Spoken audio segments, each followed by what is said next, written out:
हमारे संत श्री आदित्यपुरी जी महाराज,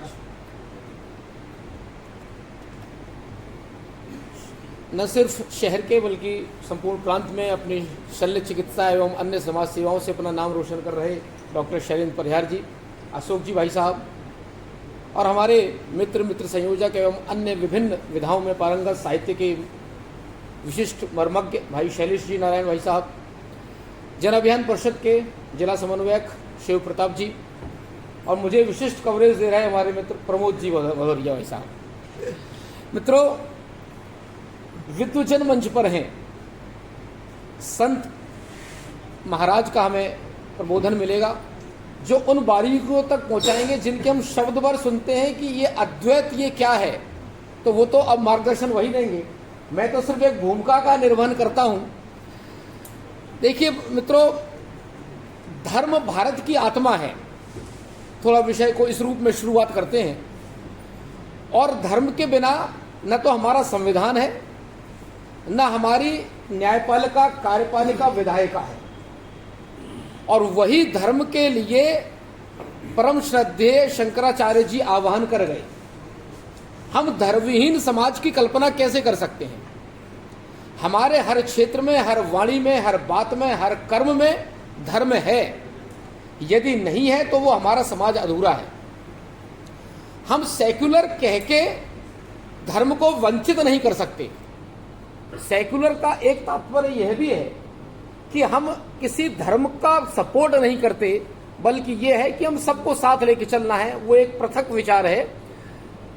supreme court of India का ध्येय वाक्य, हमारा माननीय उच्चतम न्यायालय जो सभी शोधों के बाद अंतिम निर्णय तक पहुंचता है, उसके एक ध्येय वाक्य है जो लिया गया है। यूं तो ढेर सारे गीता के श्लोक हैं, सब कुछ हैं, तो उसमें है यतो धर्मस्ततो जयः। तो ये जो कथन है, जब हमारा न्यायालय, उच्च न्यायालय यह स्वीकार कर चुका है जहां धर्म है वहीं विजय है, तो धर्म सिर्फ हमारी पूजा पाठ का प्रक्रिया नहीं है। धर्म हमारे जीवन का अंग है। हमें उच्च श्रेष्ठ मानकों तक पहुंचाने का एक माध्यम है जो हमें इस जीवन की शैली को सिखाता है। और यही सब कुछ इस एकात्म पर्व में महान गुरुदेव जगत गुरु शंकराचार्य ने हमें सिखाया। जैसा कि अभी शिवराज जी उद्बोधन दे रहे थे, उत्तर से दक्षिण, दक्षिण से पूर्व, ये जो चारों कोने हैं। और एक और बात पढ़ने में आ रही थी कि पूर्व में जो आचार्य हैं, पूर्व की पीठ में, वो उत्तर के हैं, और उत्तर में जो आचार्य हैं वो दक्षिण से आते हैं। इस तरह से पश्चिम में जो आचार्य हैं वो अन्य दिशा से आते हैं। कैसे भी एकात्म हो। हमारे जो भी गणमान्य संत हैं, जो धर्माचार्य हैं, वो यदि किसी विशिष्ट क्षेत्र से हैं, पूर्व के हैं, तो पूर्व तक सीमित न रहते हुए उन्हें दक्षिण की पीठ में सेवा का अवसर मिले, दक्षिण के आचार्यों को उत्तर की पीठ में सेवा का का अवसर मिले। ऐसा भाव भी जगतगुरु शंकराचार्य ने प्रारंभ किया और वो आज चल रहा है। यही हमारा एकात्म है, यही हमारी धर्म है, यही आदरणीय गुरुदेव जगतगुरु जी ने हमें सिखाया। बाकी तो मित्रों ये है, भूमिका दी मैंने, अवसर दिया भाई साहब ने। जन अभियान परिषद का समय समय पर आयोजित होने वाले यह वैचारिक मंथन निसंदेह समाज को दिशा देते हैं। और बहाना हो जाता है, भाई साहब ने बुला लिया, बाकी हम बहुत कुछ यहाँ से सीख के जाते हैं। बहुत बहुत आभार एवं धन्यवाद। आद्य गुरु शंकराचार्य जी के श्री चरणों में प्रणाम करते हुए इस मंच पर आसीन हमारे मार्गदर्शक, हमारे हित चिंतक आदित्यपुरी जी महाराज को प्रणाम करता हूँ। शहर ही नहीं, जिला ही नहीं, अपनी प्रतिभा से लगभग आधे प्रदेश को प्रभावित करने वाले हमारे मित्र भी, भाई भी, डॉक्टर शैलेंद्र जी परिहार को प्रणाम करता हूँ। मेरे बेटे की तरह माननीय अशोक जी को भी प्रणाम करता हूँ। साथियों, इसके साथ इस सुमधुर और अच्छे कार्यक्रम की संयोजना रखने वाले हमारे शिव प्रताप जी, यह जो कार्यक्रम है भविष्य में कुछ न कुछ गढ़ेंगे जरूर। दो बातें जरूर करना चाहूँगा। कि जब तक समाज में चर्चा नहीं होती, जब तक विषयों के संबंध में हम विचार विनिमय नहीं करते, तब तक कोई विचार जन्म नहीं लेता। मेरा दावा है कि इन कार्यक्रमों से आने के बाद, इन कार्यक्रमों में उपस्थित होने के बाद हमारे मन के किसी न किसी कोने में कोई विचार जरूर जन्म लेता। हम अपने जीवन में बिजी रहने की वजह से, व्यस्त रहने की वजह से हो सकता है कि उनको फलित न कर पाए, लेकिन जब भी मौका मिलेगा, यहाँ से सीखे हुए, यहाँ से जाने हुए, एक दूसरे से परिचय प्राप्त करने के बाद जो ऊर्जा, जो पॉजिटिविटी, जो सकारात्मकता हम लोगों के मन में आती है, वह अतुलनीय है। इसलिए धन्यवाद जन अभियान परिषद को भी। साथियों, इस कार्यक्रम में एक वर्ष पूर्व भी मुझे सौभाग्य मिला था, आदरणीय संत पुरी साहब जी भी थे, विमर्श भी हुआ था। आज हम ऐसे व्यक्तित्व के संबंध में चर्चा करने के लिए यहाँ एकत्रित हैं जिसने आधुनिक भारत के वांग्मय का आध्यात्मिक चित्र बनाया है। यह कहना कोई अतिशयोक्ति नहीं। जब हमारे मन में विचारों पर भ्रम पैदा हो जाए, जब हमारे मन में अज्ञान का अंधकार हो जाए, तब उसको दूर करने के लिए कोई न कोई सलाका, कोई न कोई सूर्य, कोई न कोई चिराग उत्पन्न होता है।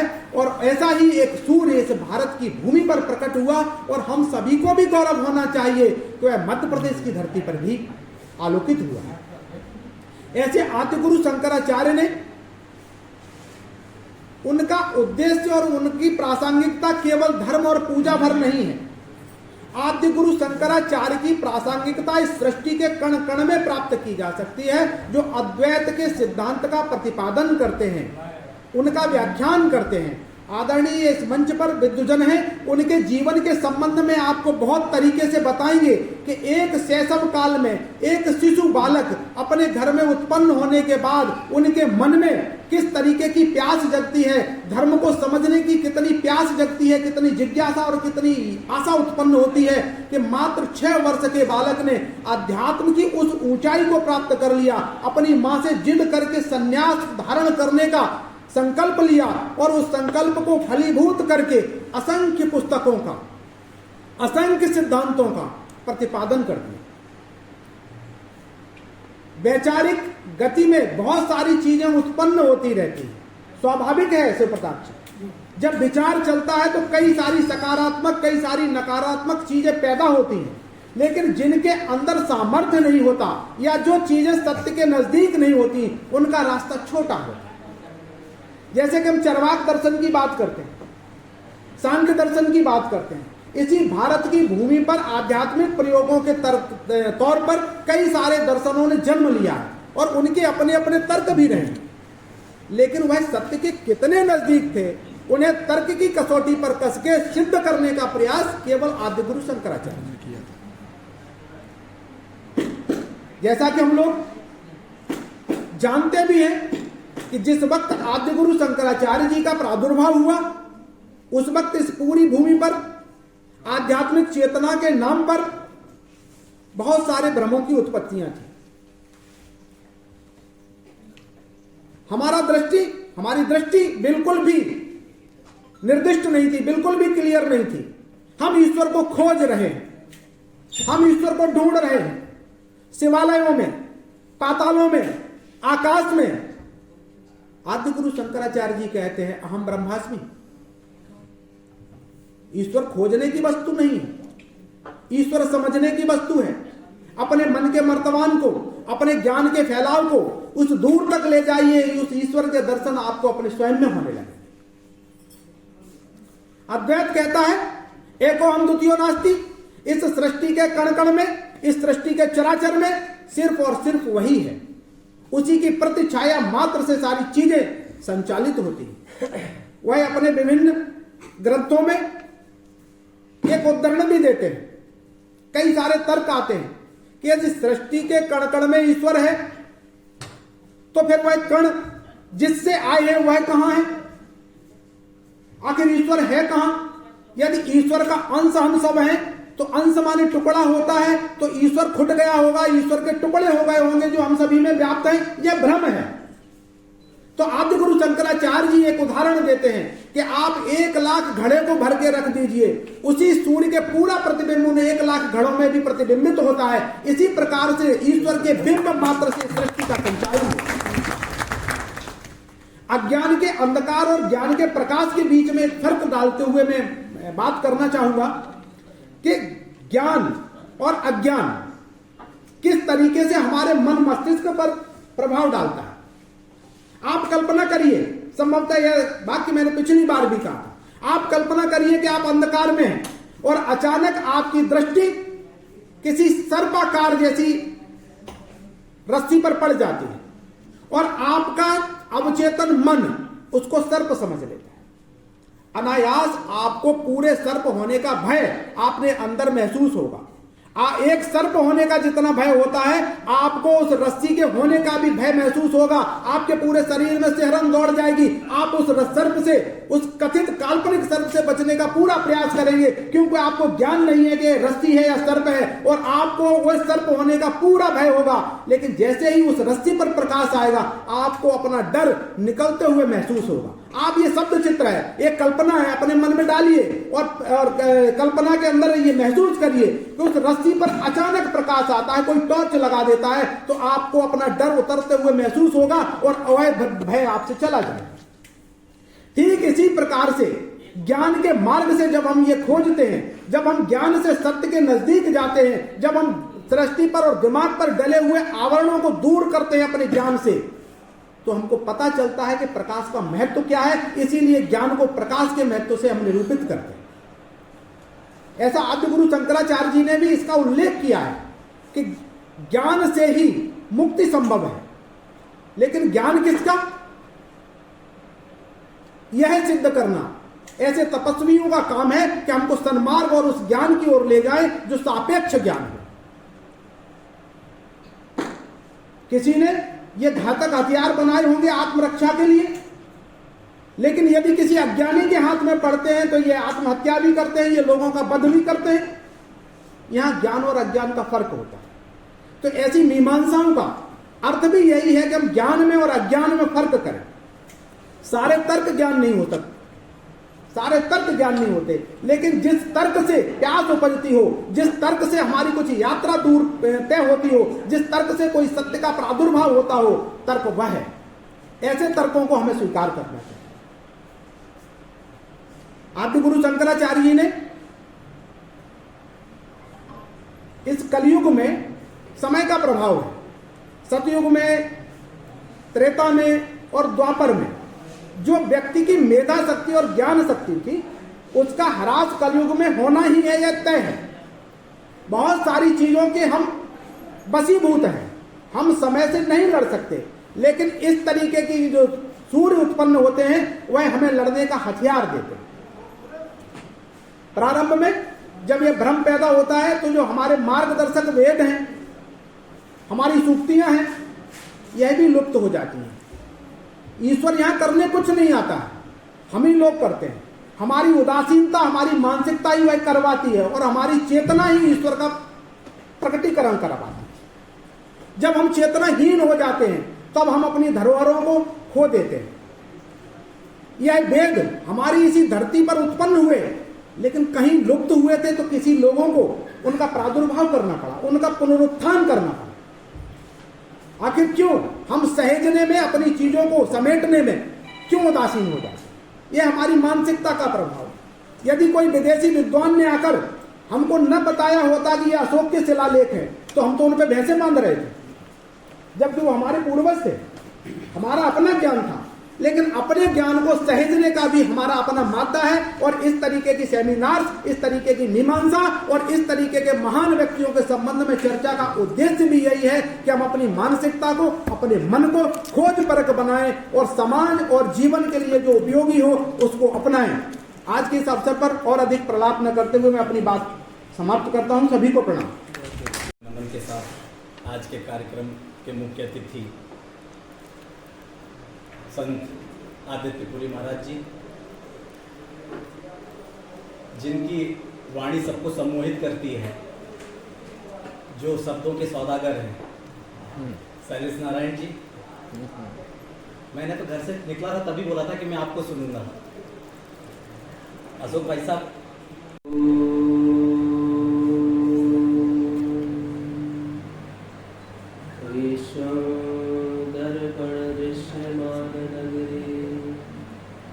तुल्यं निजान्तर्गतं पश्यन्नात्मनि मायया बहिर्भो भूतं यथा निद्रया यः साक्षात् कुरुते प्रबोधसमये स्वात्मानमेवाद्वयम् तस्मै श्रीगुरुमूर्तये नम इदं श्रीदक्षिणामूर्तये तस्मै श्रीगुरुमूर्तये नम इदं श्रीदक्षिणामूर्तये।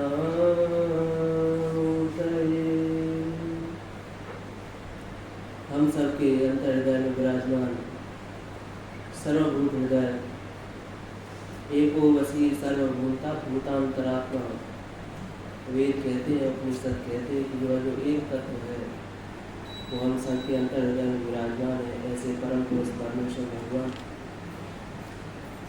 जिन महापुरुष के पावन जन्मोत्सव पर हम सभी लोग यहाँ संवेद रूप से एकीभूत हैं, उन्होंने समाज में, राष्ट्र में, मानवों के हित में, न केवल भारत के लिए, संपूर्ण विश्व के लिए ऐसे कार्य किए, संपूर्ण विश्व के कल्याण के लिए ऐसे कार्य किए कि आज हम उन्हें अवतार के रूप में स्वीकार करते हैं। एक तरफ जहाँ वैचारिक लोग कहते हैं कि वो अद्भुत क्षमता और शक्तियों का समागम थे, दूसरी तरफ जो शैव पंथ के या स्मार्त पंथ के जो लोग हैं वे उन्हें अवतार के रूप में स्वीकार करते हैं। ऐसे आद्य जगत गुरु भगवान शंकराचार्य को हम सब नमन करते हैं, वंदन करते हैं। मंचस्थ विराजमान बड़े मर्मज्ञ हमारे प्रिय शैलेश जी, शैलेंद्र जी, पाठक जी बड़ा ही सुंदर अभी उद्बोधन दे रहे थे, अशोक जी।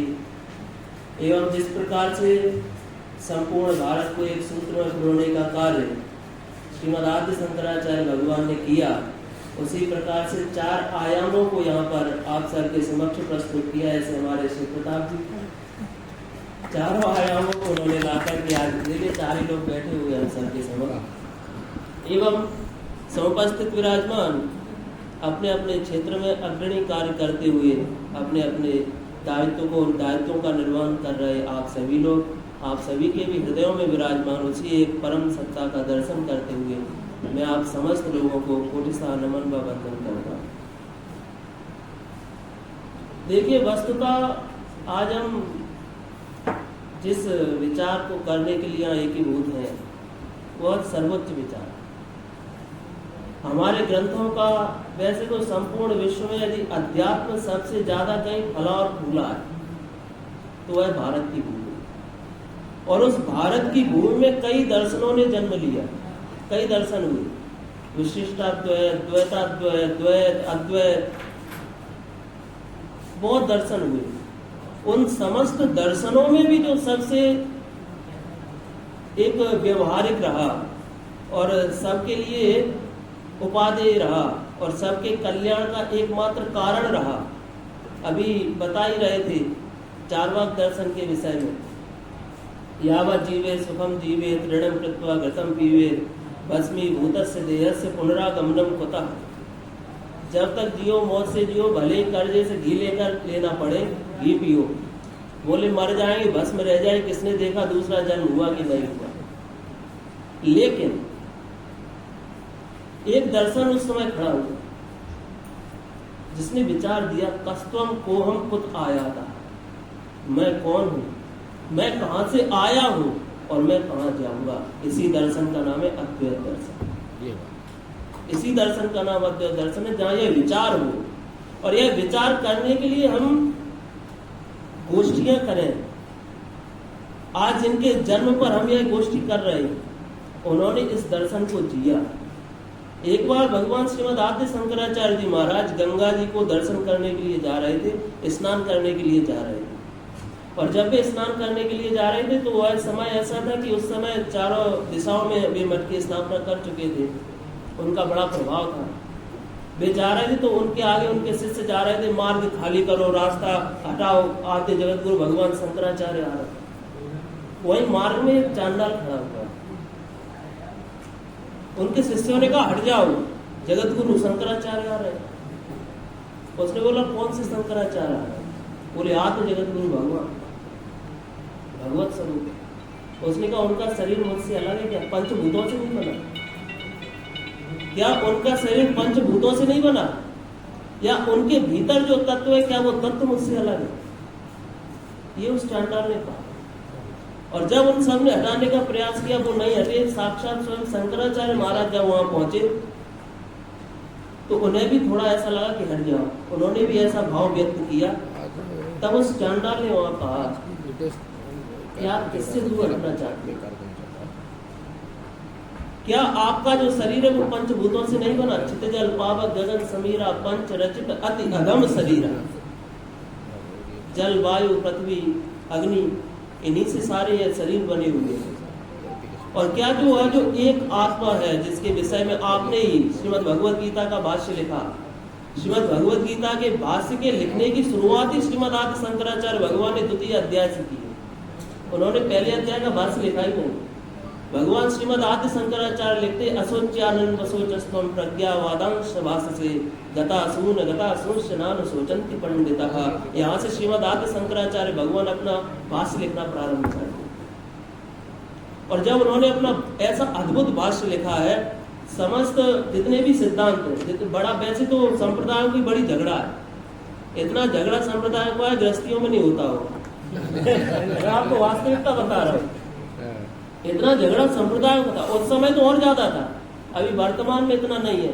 अभी वैष्णवों में जाकर के शैव बैठते हैं, शैवों में वैष्णव बैठते हैं, शाक्त बैठते हैं, गाणपत्य बैठते हैं, सौर बैठते हैं, जो मूल सनातन धर्म के 5 संप्रदाय। आज वर्तमान में इतना नहीं है, लेकिन पूर्व समय में इतना था। हम लोग कुंभों में जाते हैं, कुंभों में स्नान करते हैं। मैंने इसका इतिहास पढ़ा। एक बार उज्जैन के कुंभ में खूनी संघर्ष हुआ, 2 लाख महात्मा आपस में लड़के मर गए। किस लिए मर गए? पहले स्नान कौन करे? अब आप बताइए, यह वस्तुता कमी कहाँ थी? दर्शन की कमी, एकात्मता की कमी। उस ऐसे भीषण समय में भी आजकल हमें बड़ा सहज लगता है, बड़ा सुगम लगता है, लेकिन उन समस्त संप्रदायों की जो एकात्मता थी वह भगवान श्रीमद आद्य शंकराचार्य जी उन समस्त संप्रदायों को एकात्म में लाए। देखिए, ये कहने की बातें नहीं है, कहना भी बहुत कठिन है। वेद ऐसा कहते हैं, श्रवणा यापि वो वीर्यो न लभ्यः। यह उपनिषद की श्रुति है जो कहती है वस्तुतः तो वेदांत श्रवण करने को भी नहीं मिलता, और श्रवण करने को प्राप्त भी हो जाए तो बहुत लोगों की उसमें रुचि नहीं हो पाती। रुचि भी हो जाए, अगर उसे हम सुन भी लें और उसमें रुचि भी हो जाए तो फिर बहुत से लोग उसमें जी नहीं पाते। इसलिए ये जो दर्शन है यह जीवन में उतारने का दर्शन है। इसे अगर हमने जीवन में उतार लिया, अभी आदरणीय निवृत्ति और प्रवृत्ति मार्ग की चर्चा कर रहे थे, बड़ी महत्वपूर्ण चर्चा है। श्रीमद भगवत गीता में तो अर्जुन जहाँ एक और कहता है कि मैं मर जाऊं मुझे कोई दिक्कत नहीं, अपि त्रैलोक्य राज्य से हेतु किम न वही प्रति। बोले अरे केशव, बोले जिन लोगों के सामने आपने मुझे लाकर ही खड़ा कर दिया है, इन लोगों को मार करके अगर मुझे तीनों लोगों का राज्य मिल जाए, ये इंद्रप्रस्थ, ये कुरुक्षेत्र, ये पृथ्वी, ये है ही क्या? अगर इन लोगों को मार करके जो मेरे सामने खड़े हुए हैं, मेरे गुरु हैं, मेरे संबंधी हैं, मेरे मामा हैं, मेरे चाचा हैं, मेरे ताऊ हैं, मेरे फूफा हैं, इनको मार करके अगर मुझे तीनों लोगों का भी राज्य मिलता हो तो भी मैं इन्हें नहीं मानूं। वह तो निवृत्ति की बात करता है, वो तो कहता है मैं सबको छोड़ करके जा रहा हूं। लेकिन भगवान कहते हैं अरे अर्जुन, अगर तू इनको छोड़ करके जाना चाहता है तो ऐसा समझता है अपने आप में कि तू बहुत विद्वान है, तो विद्वान नहीं है। और यहीं से श्रीमद आदि शंकराचार्य भगवान लिखना प्रारंभ करते हैं, सोच्यानंद वसोचस्तम प्रज्ञावादांश भाषसे गतासून गतासूंश्च नानुशोचन्ति पंडिताः। जो पंडित जन होते हैं, जो विद्वान जन होते हैं, क्योंकि उनमें यह ज्ञान होता है। क्या ज्ञान होता है? ज्ञान यह होता है कि जिस प्रकार से आपको ये हॉल दिखाई दे रहा है, ये हॉल दिख रहा है हम सबको, इस हॉल में जैसे वेदांत में यह बताया जाता है कि यह जो हॉल है, इस हॉल में जो खाली स्पेस दिखाई दे रहा है, खाली जगह दिख रही है, इस खाली जगह में जब ये हॉल नहीं बना था तब यहाँ क्या था? खंडर। क्या था? खंडर था नहीं, ये स्पेस था कि नहीं था? अब ये हॉल बन गया, अब ये जो स्पेस है ये कहाँ गया? यहीं का यहीं है कि नहीं? समय आगे बढ़ेगा, इस हॉल का रिनोवेशन हो या और आगे बढ़े, सरकार बदले, कुछ बोले इसे हटा करके और भव्य बनाएंगे करके, तो इसे यहाँ से हटाया जाएगा तो फिर ये जो आकाश है, ये जो खाली जगह, जो स्पेस है, ये कहाँ जाएगा? ऐसे ही आत्म तत्व, यही आत्मा है जो न कभी कहीं आती है, न कभी कहीं रुकती है और न कहीं कभी जाती है। ऐसा श्रीमद आदि शंकराचार्य भगवान ने तो कहा ही, वेदों ने भी ऐसा कहा। यजुर्वेद के 40वें अध्याय की अष्टम श्रुति कहती है, सा परेगा शुक्र मकाय दृढ़ मसना विरम शुद्धम अपाप विद्धम कविर मनीषी परिभूव स्वयंभूर याथा तथ्य तोर्थान व्यददा शाश्वतीभ्यः समाभ्यः। इसका भाष्य श्रीमद आदि शंकराचार्य भगवान ने किया। वे कहते कि यह जो आत्मा, यह अकाय है, यह अप्रण है, यह अस्नायु है, यह ना कभी जन्म लेती, आत्मा ना मनुष्येति जजान, श्रीमद् भागवत महापुराण। और अभी श्रीमद् भागवत महापुराण की चर्चा चल रही थी। वैसे मैं एक छोटी सी बात कहना चाहूंगा, वस्तुतः श्रीमद् भागवत महापुराण का जो उद्देश्य है, एक बार किसी ने श्री वेदव्यास जी महाराज से पूछा कि आपने जो यह ग्रंथ है यह क्यों लिखा है, इस ग्रंथ को लिखने का आपका तात्पर्य क्या है, इसका प्रयोजन क्या है। और जब इस प्रकार श्री वेदव्यास जी महाराज से प्रश्न किया गया तो श्री वेदव्यास जी महाराज ने कहा, सर्व वेदांत सारम यद ब्रह्मात्मैकत्व लक्षणम वास्तवद्वितीय तन्निष्ठम कैवल्येन प्रयोजनम। मेरा इस ग्रंथ को लिखने का, इस ग्रंथ को प्रकट करने का एकमात्र लक्ष्य, एकमात्र प्रयोजन यही है कि जो सर्व वेदांत का सार है, सर्व वेदांत सारम यद ब्रह्मात्मैकत्व लक्षणम, ब्रह्म और आत्मा की एकता का जो लक्षण है, वास्तवत द्वितीय तन्निष्ठम, जो अद्वय तत्व है, उस अद्वय तत्व की एकता का नाम ही अद्वैत है। इसी अद्वैत की भावना प्रत्येक हृदय में जागृत हो जाए, यही इस ग्रंथ को मेरे लिखने का एकमात्र प्रयोजन है। यह श्रीमद् भागवत महापुराण के, श्रीमद् भागवत महापुराण में 12 स्कंद है और 12वें स्कंद का समापन का अध्याय 13वां अध्याय, और श्री वेदव्यास जी महाराज 12वें स्कंद के 13वें अध्याय के 12वें श्लोक में यह लिखा। तो वस्तुतः हमारे जो ये तो एक सिद्धांत हो गया, अद्वैत सिद्धांत, ऐसे कई सिद्धांत हैं, लेकिन जो हमारे ग्रंथ हैं, जो सर्वोच्च ग्रंथ जिन्हें हम वेद कहते हैं, उन वेदों में भी अद्वैत वेदांत का भरपूर समर्थन प्राप्त होता है। वैदिक श्रुति कहती है, ऋते ज्ञानान्न मुक्ति, बिना ज्ञान के मुक्ति हो ही नहीं सकती है, संभव है। लेकिन इसका अर्थ यह नहीं है कि श्रीमद् आदि शंकराचार्य भगवान ने भक्ति को नकारा। वे भक्ति का भी वर्णन करते हैं। विवेक चूड़ामणि नामक ग्रंथ उनका प्राप्त होता है, उसमें वे लिखते हैं, स्वस्वरूपानुसंधानम भक्ति नित्य विधीयते। अपने स्वयं के स्वरूप का अनुसंधान करना यह भक्ति, यह विचार करना मैं कौन हूँ। हम दिन में हमें 24 घंटे मिलते हैं, उन 24 घंटे में से हम अपने स्वयं के लिए कितना समय निकालते हैं? क्या हम अपने स्वयं के लिए 24 मिनट निकालते हैं? हमें 24 घंटे प्राप्त होते हैं एक दिन।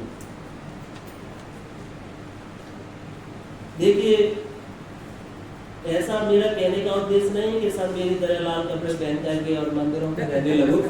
मेरा कहने का उद्देश्य यह नहीं है। मेरा कहने का उद्देश्य यह है कि यह जो कार्यक्रम होते हैं, यह कार्यक्रम हमारा जीवन सुधरे, हमारे जीवन में वह परम प्रकाशित हो और हम उस परम लक्ष्य को प्राप्त करें जो हमारे धर्म का सर्वोच्च है, जो हमारे मानव जीवन का लक्ष्य है। वस्तुतः समाज में रहना, समाज में रह करके प्रतिष्ठा प्राप्त करके घर के सदस्यों की आवश्यकताओं की पूर्ति करना, बच्चों को अच्छे स्कूल में पढ़ाना, पत्नी की भी आवश्यकताओं की पूर्ति करते हुए जीवन यापन करना, यह भी धर्म है। लेकिन यह लौकिक धर्म, इसका पालन करना चाहिए। मैं ऐसा नहीं कहता कि ये इसका पालन नहीं करना चाहिए। वेदों में दोनों ही बातें प्राप्त होती है। इस संसार में ना ही तो पूर्णतः सत्यता से रहा जा सकता है, ना ही पूर्णतः असत्यता के साथ रहा जा सकता है। इसीलिए नीतिवान लोग कहते हैं कि कुछ जगहों पर अगर असत्य भी बोल दिया जाए तो उसकी निंदा नहीं की जाती। ऐसा नीतिवान लोग कहते हैं, शुक्राचार्य जी की नीति में आता है। लेकिन हमें अपने जीवन को ऐसा बनाना चाहिए, निवृत्ति और प्रवृत्ति मार्ग दोनों के बीच का एक मार्ग है जो वेद बताते हैं। पूर्णतः निवृत्ति भी नहीं, पूर्णतः प्रवृत्ति भी नहीं। हमें अपने जीवन, मेरी समझ में जो आता है, मैं जीवन को समझता हूँ बैलेंस, संतुलन। जीवन का नाम है संतुलन, बैलेंस। ना ही तो किसी चीज की अति और ना ही बिल्कुल कुछ भी नहीं है। एक तो वो लोग भी, उनका भी कुछ नहीं हो सकता जो धर्म को बिल्कुल भी मानते ही नहीं। और अभी बता रहे थे शैलेंद्र जी कि उनका भी कुछ नहीं हो सकता जिन्होंने एक बात पढ़ ली और उसी बात पे ही लगे, एक बात पढ़ ली और उसी एक बात को लेकर के ही लगे। जीवन समग्रता का नाम, जीवन संतुलन का नाम। वह संतुलन जो हमें सिखाता है, उसी संतुलन को सिखाने का नाम एकात्म पर्व है, उसी संतुलन को सिखाने का नाम अद्वैत वेदांत है। और उसी संतुलन को संपूर्ण भारत में बनाया श्रीमद आद्य शंकराचार्य भगवान ने। उन्होंने चारों दिशाओं में 4 मठों की स्थापना की और 4 मठों की स्थापना करके समस्त संप्रदायों में संतुलन बनाया, धर्म में संतुलन बनाया। एक तरफ जहाँ बौद्ध लोग, एक तरफ जहाँ जैन, एक तरफ जहाँ कापालिक, एक तरफ जहाँ वाममार्गी, एक तरफ जहाँ कौलाचारी। ऐसा आप लोगों को मैं एक अद्भुत बात बताऊं। कई लोग ऐसा समझते हैं कि श्रीमद आद्य शंकराचार्य भगवान शैव थे। बहुत से लोगों की यह विचारधारा होगी, उन्होंने अभी तक अध्ययन किया हो या समझा हो कि वे शैव थे। लेकिन श्रीमद आद्य शंकराचार्य भगवान ने शैवों से भी शास्त्रार्थ किया और शैवों को शास्त्रार्थ में पराजित किया, क्योंकि वे संतुलन चाहते थे। और उन्होंने शैवों को परास्त किया, कापालिकों को परास्त किया और उनको भी स्मार्ट धर्म का पाठ पढ़ाया। तो वस्तुतः जो भारत की आत्मा है वह स्मार्ट है। अभी हमसे कोई पूछे, आप में से इतने लोग बैठे, शंकर जी को कितने मानते हैं? सब मानते हैं। दुर्गा जी को कितने मानते हैं? हनुमान जी को कितने मानते हैं? विष्णु भगवान को कितने मानते हैं? तो अभी क्या हुआ? सामंजस्य हो, यही समझ में है। इसी के लिए भगवान शंकराचार्य जी ने अवतार लिए, इसी के लिए। क्योंकि उस समय क्या था कि हम माता को मानेंगे और किसी को नहीं मानेंगे, हम शंकर जी को मानेंगे तो और किसी को नहीं मानेंगे। यही तो एक हुआ था उज्जैन का युद्ध, इसलिए हुआ महात्मा में कि जो भगवान विष्णु को मानते हैं वो बहुत बड़े होते हैं, जो शंकर जी को मानते हैं वो बहुत बड़े होते हैं। तो पहले शंकर जी को मानने वाले स्नान करेंगे। झगड़ा तो यही था। इसी झगड़े को दूर किया श्रीमद आद्य शंकराचार्य भगवान ने। और श्रीमद आद्य शंकराचार्य भगवान ने उस चांडाल को वह बात कही जहाँ मैं प्रारंभ में था। उस चांडाल को श्रीमद आद्य शंकराचार्य भगवान कहते हैं, चंडालोस्तु सातु दुजोस्तु इत्येषा गुरु मम मनीषा मम। चाहे वो चांडाल हो, चाहे वो ब्राह्मण हो, चाहे वो द्विज हो, द्विज जो 2 बार जन्म लेता है, ऐसा बता रहे थे अभी, बहुत सुंदर व्याख्या की। नाखूनों को भी द्विज कहते हैं और बालों को भी द्विज कहते हैं। जिसका दोबारा जन्म हो उसे द्विज कहते हैं, सीधी सी बात है। दोबारा बढ़े तो नाखून को एक बार काट तो दोबारा फिर बढ़ जाते तो उनको भी द्विज कहते हैं। तो उन्होंने कहा कि जिसके अंदर यह मनीषा है, जिसके अंदर यह ज्ञान है, कौन सा ज्ञान? कि सब में एक ही आत्मा है। उस ज्ञान को जो जीता है, चाहे वो चांडाल हो, चाहे वो ब्राह्मण हो, वह मेरा गुरु है। इस बात को कहने वाले श्रीमद आद्य शंकराचार्य भगवान। जब श्रीमद आद्य शंकराचार्य भगवान ने 4 पीठें स्थापित कर दी, 4 पीठों पर अपने 4 शिष्यों को भी बैठा दिया, पद्मपादाचार्य, सुरेश्वराचार्य, प्रवणकाचार्य आदि को। उसके बाद में एक उन्होंने सर्वज्ञ पीठ का निर्माण किया। और जब सब जगह यह बात हुई कि 4 पीठों पर तो 4 योग्य शिष्य विराजमान हो गए, अभी सर्वज्ञ पीठ पर कौन बैठेगा? उस समय इतना कोई विद्वान था ही नहीं। मंडन मिश्र जी बहुत बड़े विद्वान थे, लेकिन मंडन मिश्र को भी जब श्रीमद आदि शंकराचार्य भगवान ने शास्त्रार्थ में पराजित करके अपना शिष्य स्वीकार कर लिया और उन्हें एक पीठ दे दी, अब उनसे बड़ा तो कोई विद्वान था ही नहीं, तो इस सर्व की पीठ पर कौन बैठेगा? तो सबने कहा कि इस पीठ पर भगवान श्रीमद आदि शंकराचार्य को ही बैठा दिया था। तो भगवान श्रीमद आदि शंकराचार्य जी महाराज उस पीठ पर बैठे, और जब भी उस पीठ पर बैठे तो वहां पर एक चांडाल बैठा था, जूठे बांटने वाला, और जब वहां पर वह बैठा था उसने बोला मैं इन्हें सर्व को स्वीकार नहीं करता। उसने ये बात कही, मैं इन्हें सर्व को स्वीकार नहीं करता, ये सर्व की पीठ पर कैसे बैठ सकते हैं, क्या ये सब कुछ जानते हैं? उसने यह प्रश्न उठाया, और जब उसने वह प्रश्न उठाया तो सब स्तब्ध रह गए। जिन्होंने एकादश उपनिषदों पर भाष्य किया हो, जिनके सामने बड़े बड़े विद्वान, बड़े बड़े राजा नतमस्तक हो जाते हो, आज जब एक जूता काटने वाला, एक चप्पल को सीने वाला व्यक्ति खड़ा होकर कहता कि मैं इन्हें सर्वज्ञ नहीं मानता, सब उसकी तरफ देखने लगते। तो सबने पूछा फिर तुम सर्वज्ञ कैसे मानोगे? बोले जो मेरी विद्या है, जो मेरी कला है, क्या ये उसे जानते हो? मेरी भी तो एक विद्या है, अगर उस विद्या को ये जानते हो तो हम इन्हें स्वीकार करते हैं सर्वज्ञ। तो ऐसा शंकर दिग्विजय नामक ग्रंथ में आता है। भगवान शंकराचार्य जो दिग्विजय की, उस दिग्विजय पर कई ग्रंथ लिखेगा। उन शंकर दिग्विजय नामक ग्रंथ में आता है कि भगवान श्रीमद आदि शंकराचार्य जी ने वहां सर्वज्ञ नाम की पीठ पर बैठ करके इशारों में उस जूता गांठने वाले व्यक्ति को, चप्पल सिलने वाले व्यक्ति को हाथों से और मुख की मुद्रा बना करके यह बता दिया कि जो तेरी विद्या है हमें आती है, हम भी तेरी तरह जूते भी गांठ सकते हैं। या जो सबके लिए स्वीकार हुए वे श्रीमद आदि शंकराचार्य, जो व्यक्ति, वे आजकल लोग ऐसा समझते हैं कि किसी एक समाज के व्यक्ति ने उन्हें शंकराचार्य बना दिया, नेताओं ने बना दिया, आज बड़ा प्रचार हो रहा है, या फिर किसी ब्राह्मणों के संगठन ने बना दिया, क्षत्रियों ने बना दिया, वैश्यों ने या शूद्रों ने बना दिया, किसी ने बना दिया।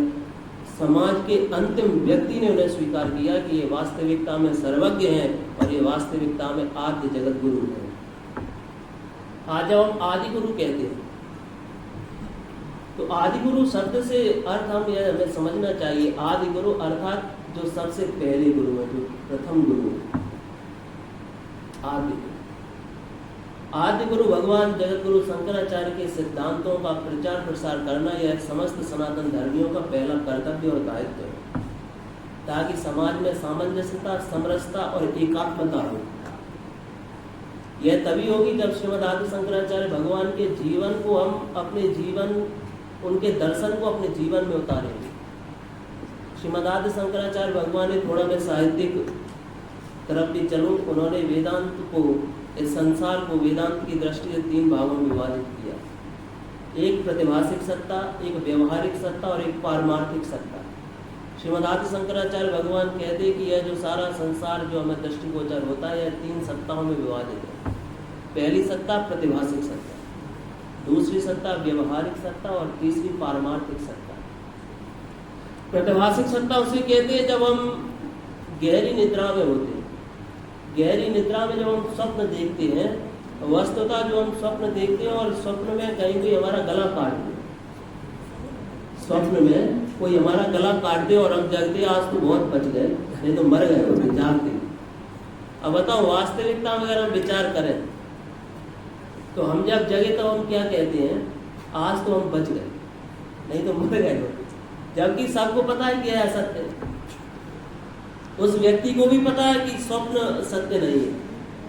सपने होए भिकारी, न रंग कुनाथ पति होए, जागे हानि न लाभ कछु, तिनि प्रपंच जग। सपने में कोई भिकारी हो जाता है, कोई रंग हो जाता है, लेकिन जब जागता है तो कुछ भी नहीं। श्रीमद आदि शंकराचार्य भगवान कहते हैं जिस प्रकार से व्यक्ति सोते हुए स्वप्न देखते हुए उसे सत्य मानता है, उस सत्यता से जो वह झूठ का स्वप्न को सत्य मान रहा है, उसकी आंख जब तक नहीं खुलती तब तक वह स्वप्न को सत्य ही मानता रहेगा। जब तक वह जागेगा नहीं तब तक उसके लिए स्वप्न ही सत्य है। और जैसे ही उसकी आंख खुलती है तो वह कहता है अरे वो तो सपना था, वो सच नहीं है। उसी प्रकार से यह जो प्रतिभाषिक सत्ता है, दूसरी आती है व्यवहारिक सत्ता। हम यहाँ बैठे हुए हैं, हम सबको लग रहा है हम बड़े हॉल में बैठे हैं, शिव प्रताप जी ने हमें बुलाया है, शैलेश जी, शैलेंद्र जी, अशोक जी, पाठक जी, आप सभी लोग यहाँ पर बैठे हैं। यह व्यवहारिक सत्ता है। इस सत्ता में हमें सब अलग अलग दिख रहा है, हमें सब घटित होता हुआ दिख रहा है, घटना दिख रही है, घटना एक कालक्रम घटा। लेकिन इससे भी जब हमारी आंख खुलेगी ज्ञान रूपी, जब हमें ज्ञान आएगा, जब हमें ज्ञान होगा तो हमें समझ में आ जाएगा वस्तुतः यहाँ पर एक ही तत्व है, रूप सबके अलग है, नाम और रूप अलग है, तत्व एक ही है, दूसरा कोई तत्व है, आत्मा एक, दूसरा कोई तत्व नहीं। इसे कहते हैं व्यवहारिक सत्य। वस्तुतः यह भी सत्य नहीं, असत्य। इसी को श्रीमद् आदि शंकराचार्य भगवान ने बड़े संक्षिप्त रूप से कहा, श्लोकोर्धेन प्रवक्ष्यामि यदुक्तम ग्रंथ कोटि भी ब्रह्म सत्यम जगन मिथ्या जीवो ब्रह्मैव नापरः। उन्होंने कहा मैं आधे श्लोक में संपूर्ण ग्रंथों का सार लिखता हूँ, करोड़ों ग्रंथों का, ग्रंथ कोटि भी करोड़ों ग्रंथों का सार मैं केवल एक अर्धाली में लिखे दे रहा हूँ। और उस अर्धाली का अर्थ है ब्रह्म सत्यम जगन मिथ्या, ब्रह्म सत्य है, जगत मिथ्या है, जीवो ब्रह्मैव नापरः। यह जो जीव है यह ब्रह्म से कोई अपर वस्तु नहीं, इन दोनों की एकता। पर इसके बाद में जब हमारी ये ज्ञान होने पर इस व्यवहारिक सत्ता से यहाँ खुलती है, तो हम जाते पारमार्थिक सत्ता में, वहाँ हम पहुँचते हैं, किसी बोले हमें किसी लोक मिलेंगे, कोई किसी लोक में जाएगा, कोई किसी लोक में जाएगा, कोई ब्रह्मा बनेगा, कोई विष्णु बनेगा, कोई शंकर बनेगा, कोई स्वर्ग में इंद्र बनेगा। वस्तुतः यह सत्ता भी तब तक है जब तक ज्ञान नहीं। जब ज्ञान हो जाता है तब एक तत्व ही सर्वत्र है, ब्रह्मा से लेकर चींटी पर्यंत, ब्रह्मा से लेकर चींटी पर्यंत वही एक तत्व सब में स्पूर्ण कर रहा है। इसी को श्रीमद् आदि शंकराचार्य भगवान का इस श्लोक में अपने मंगलाचरण में सदैव कहता हूँ। उन्होंने एक बहुत अच्छा दक्षिणामूर्ति अष्टक लिखा, अद्भुत वेदांत, अद्वैत वेदांत का जो सार सर्वस्व उन्होंने दक्षिणामूर्ति अष्टक में लिख दिया। और उन्होंने यही लिखा कि यह जो जगत है इसका जब हमें ज्ञान होता है तो हमारे नेत्र खुलते, तो हमें समझ में आता है वस्तुतः जो हम देख रहे हैं वह नहीं है।